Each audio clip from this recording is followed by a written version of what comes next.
Right now, Nintendo is bleeding money on every single Switch 2 they sell. We're talking up to a $50 loss per console.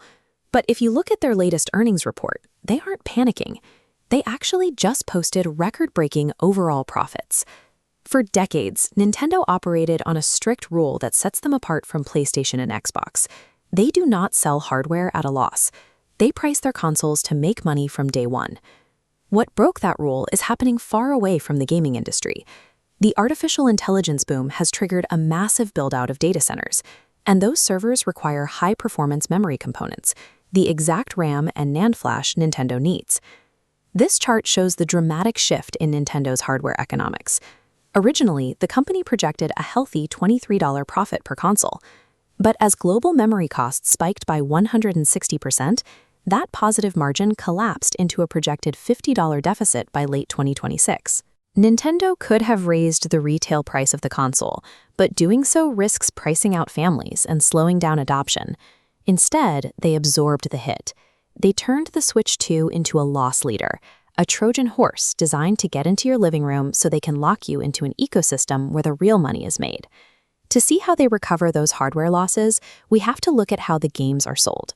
Historically, Nintendo relied heavily on physical retail partners like Target and Walmart to get their cartridges into players' hands. Recently, Nintendo introduced a quiet pricing strategy. If you want to buy a new Switch 2 exclusive like Yoshi and the Mysterious Book physically in a store, it costs $69.99. If you download it directly from Nintendo's digital eShop, it's only $59.99. This diagram illustrates exactly why Nintendo wants you to choose the digital option. When you buy a physical cartridge for $69.99, retailers take a 30% cut. Subtract $12 for manufacturing, and Nintendo's revenue drops to $36.99. By going digital, Nintendo keeps all $59.99.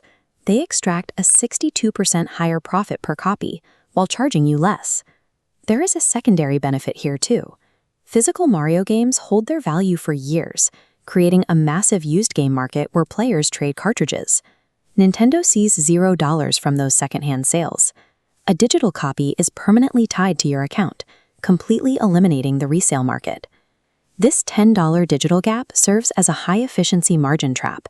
It starves physical retailers out of the transaction and routes the maximum possible profit directly back to Kyoto. That aggressive approach to margins extends well beyond video games. Nintendo is applying the exact same leverage to Hollywood, specifically in their partnership with Universal Pictures and the animation studio Illumination. In the entertainment industry, a typical IP licensing deal gives the brand owner a safe, predictable 5 to 10% royalty on box office receipts. Nintendo walked into Universal and demanded a 50-50 co-financing and profit-sharing split. This tracks the cash flow from the 2023 Super Mario Bros. Movie. Nintendo funded half the $100 million budget. When the film grossed $1.35 billion worldwide, the profit pool split exactly in half, delivering an estimated $275 million net profit directly to Nintendo. They secured this identical high-equity, high-return formula for the 2026 Super Mario Galaxy sequel, ensuring the payout structure remains intact. These films function as primary, high-margin revenue pillars. This deal structure turns the Mario movie into a financial tool used to plug the gaps left by expensive console manufacturing. Then there is the physical world, the theme parks like Super Nintendo World, and massive merchandising partnerships like the interactive LEGO Mario sets. This expansion relies on zero capex, zero capital expenditure.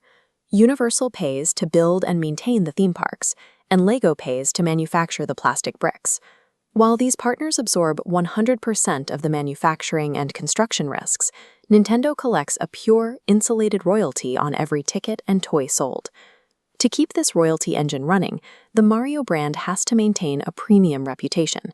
When Ubisoft licensed the IP for a Mario plus Rabbids sequel and severely discounted it down to $6 to boost sales, Nintendo took notice. The discounting devalued the brand, and Ubisoft's Mario sub-franchise was effectively iced out. Nintendo has built a system to extract maximum financial value from their global partners. They hold the leverage, enforce strict pricing discipline, and take zero capital risk. At the executive level, this is the reality of the new Nintendo. Under leadership like President Shintaro Furukawa, they have transitioned from a traditional hardware manufacturer into one of the most ruthless intellectual property managers on the planet. By creating this diversified, cross-industry network of movies, theme parks, and digital storefronts, Nintendo decoupled its financial survival from the unpredictable boom and bust cycle of the video game console market. So when global supply chains lock up and memory chips force a $50 loss on every new console, it doesn't break the company. In the modern entertainment economy, Mario is the house, and the house always wins. If you want to see how other massive corporations engineer their profits, hit the like button and tell us who we should investigate next. And subscribe to the Viral Scope for more insider breakdowns.